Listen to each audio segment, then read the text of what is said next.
Bay Area, it's Coach Natalie Nakase. You're listening to Steiny and Guru, coming to you live from the Laughing Monk Studios on 95.7 The Game. All righty, let's get right into it. All guests on 95.7 The Game appear on the River Islands guest line. Isn't it time for you to discover the islands, River Islands in Lathrop? Let's welcome in Kendra Andrews, ESPN. She covers the Valkyries, but she does more than that. She covers all of women's basketball at ESPN. I think this is your first time on the show, so welcome. Yeah. I think so, too. Thanks for having me. Absolutely. One of the things we were talking about earlier in the show is what happens at Chase Center when the Valkyries play and whether anybody saw it coming. I know they had a ton of season tickets sold in the years before, but why do you think the Valkyries have created kind of a sporting environment that is second to none in the Bay Area?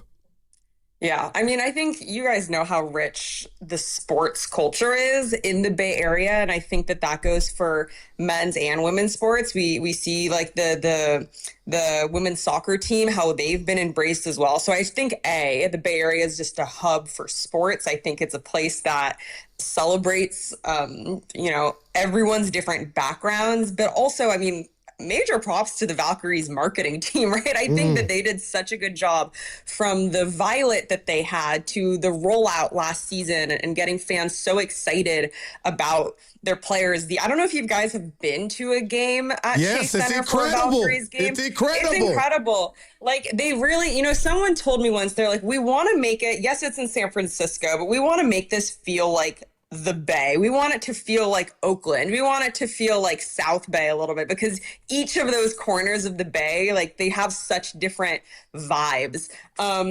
It feels a little bit, I won't completely compare it to the Roracle days because I think that's untouchable, but it has that just essence of excitement. And I think that this city, this whole region was ready for another sports team. And then, of course, the fact that they were actually good. There was hype about them just being here. And then the fact that they could produce on the court as well kept people coming back. Now, Kendra, man, I love that word essence. I've been hearing pure. The ambiance, it just hits different, and it's a lovely thing for the team and the Bay. Let me ask you this, because I was a little disappointed draft night in regard to Flauge. I get it. But how would you summarize the Valkyries to all the fans out there this offseason for the team? I think the most important thing that fans should take away, because I do think that like that Flauge, trade that night overshadowed a lot. I think it's very important that the Valkyries brought back as much of the core as they did. They brought back Veronica Burton. They brought back Kayla Thornton. They brought back Zandalicini. They added Gabby Williams, which I think is absolutely huge. I understand that the flashiness of a Flauge Johnson or other really big names, I understand that the Valkyries do not have that. And look, Bay Area fans, basketball fans in general, are used to stars. They've had Stephen Curry for over 15 years now. Like, people are used to star-driven leagues, and that is absolutely a part of it. And they really wanted that star, that face of the franchise, right?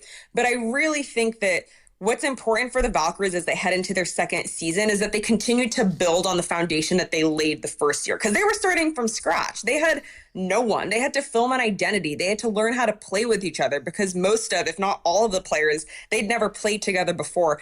So, of course, fans wanted that fan favorite who would also absolutely do numbers on the court.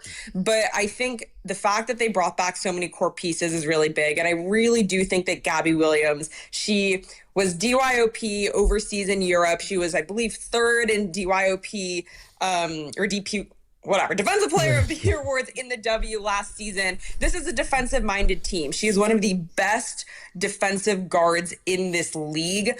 I think she really fits this system, and I think that the Valkyrie fans, they should, I understand that there's some shock value, but don't think that the offseason was wasted and that nothing happened.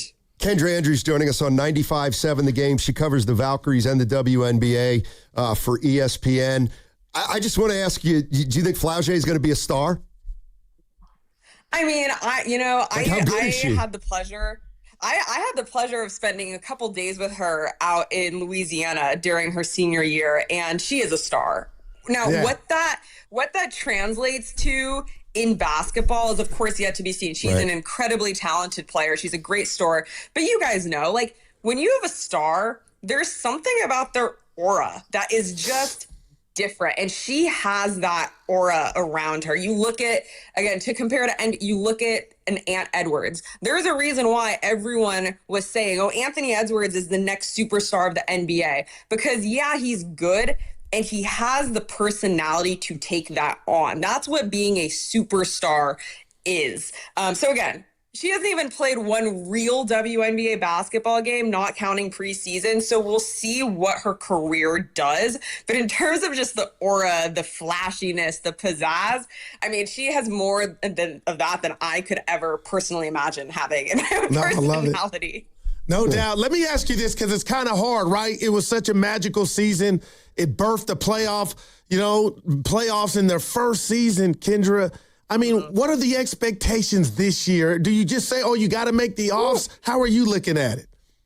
I mean, you got to at least make the playoffs, right? I feel like you can't go backwards. And you guys know this. Joe Lacob likes to win championships. Here in the Bay Area, it is rings, it is banners, or it is what can we do to get a ring or a banner? And that's the same thing with the Valkyries. That's what he set for them. And it's something that Natalie Nakase and Ohema Nienen are taking very seriously. So look, for this year, I think they absolutely have to make the playoffs.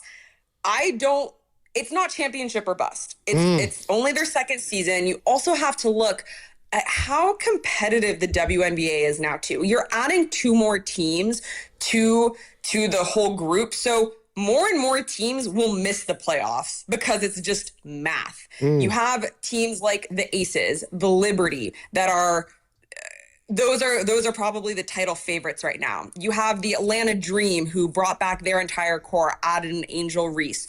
You have the Mercury, who are trying to get back to the WNBA finals. You have the LA Sparks that made huge roster moves. You have so many teams that were good last year that possibly got better.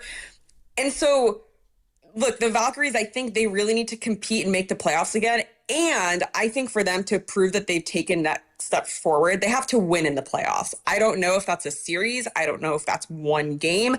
It's tough because in the the first round of the playoffs is best of 3. So you really only have a couple cracks to make that first round. But I think they need to, make the playoffs again, maybe pick up some wins in the playoffs just to really prove that they're still headed in that upward trajectory. Kendra Andrews joining us on 95.7 The Game. She covers women's basketball at ESPN. She covers the Valkyries right at Chase Center and all of women's basketball.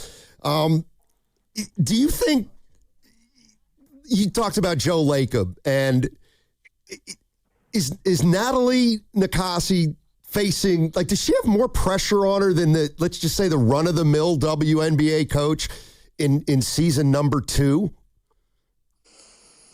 It's a good question. I think it's a hard question to answer because there are no other coaches in year 2. I mean, there are in terms of coaches that were hired last season, and are like a Carl Smesco's in his second season with Atlanta. I think that's the only second year, quote unquote, coach in the W.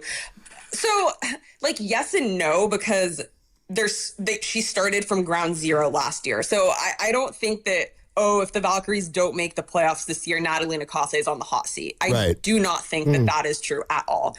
I do think that Joe is one of those owners that maybe, and I don't know every single owner in the WNBA, so I can't speak to that, but he is one that puts his expectations on his coaches very bluntly and directly. And, it's funny, not a coach, but Gabby Williams was talking at Media Day about how it was when she spoke to Joe during her recruitment, we'll call it, during free agency, that she was like, yeah, this is the team that I'm supposed to be at, because of how passionate he is. And because he was laying out his goals. He wasn't, come in, it's going to be rainbows and sunshine and amazing. It's like, we want to win and we're going to do anything it takes to win. That is the expectation here.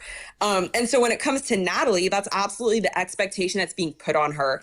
But I think that she is also a coach who embraces that. And she said that again at Media Day. She loves that Joe Lacob is a win-or-nothing coach. Not all coaches are wired like she is. She's a very intense person. She's a very passionate person. So again, I think as long as everything is trending in this direction of we're still very competitive in this ever-growing league, she has full control over this team, and I don't see that changing. Wow. I wanted to ask you about Kayla Thornton. Last year, she gets hurt, I believe, in practice, and I'm like, oh, boy, I'm negative thinking, man, here we go. And they still went on a run. What can you share with us about her status, how she's feeling, and your expectations of her in year 2? I mean, she seems to be in a great space. I spoke with her a couple days ago, and she was just telling me about the journey to come back and how hard it was. And she goes, it's so crazy because for how long she's been an athlete, she's never been out of shape a day in her life, right? And coming back from this injury, she was getting winded running. And I said, girl, I take one day off from the gym and I'm like on the floor. I can't even imagine when it's a couple months and you're not able to walk or run. I think she's in such a good headspace. I think she's very hungry because she had a career year in 3 months. You know what I mean? Like, she was an all-star. She was putting up career numbers. She was leading this team. And that had never happened to her in this very veteran stage of her career. So I also think, like, you can imagine, right? If you go down and your team doesn't miss a beat, that would make me want to come back and be like, no, you guys did miss me. Right. And here's every single way that I'm going to take our ceiling up.